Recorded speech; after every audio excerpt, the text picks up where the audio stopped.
Way more smooth, way more refined, what you would expect in a $50,000 SUV.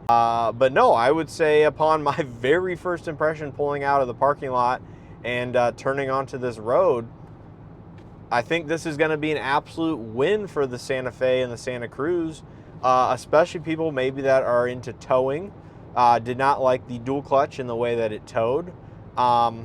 People who just want a more traditional driving experience, but do want the most powerful engine within the Santa Fe and the Santa Cruz lineup. You know, like I've been saying in my Santa Cruz content over the last couple weeks or even the last couple years, I think people have shied away from the 2.5 liter turbo solely due to the transmission.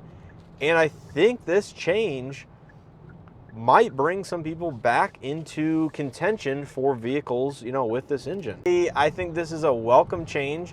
And, you know, I think talking to people who have driven this compared to the dual clutch so far, their first impression is the same.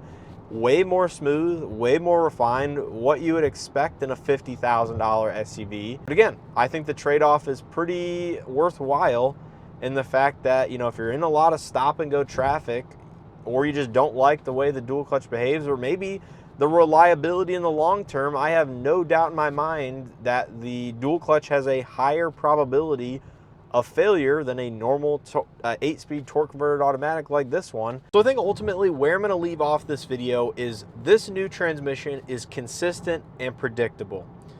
As somebody who owns a Hyundai dual clutch, granted not the wet type, which is more robust and more refined from what I've heard, but just driving that Santa Fe, knowing my background and getting into this vehicle, when you give the transmission throttle input, it downshifts into a gear and gives you exactly the power you're expecting.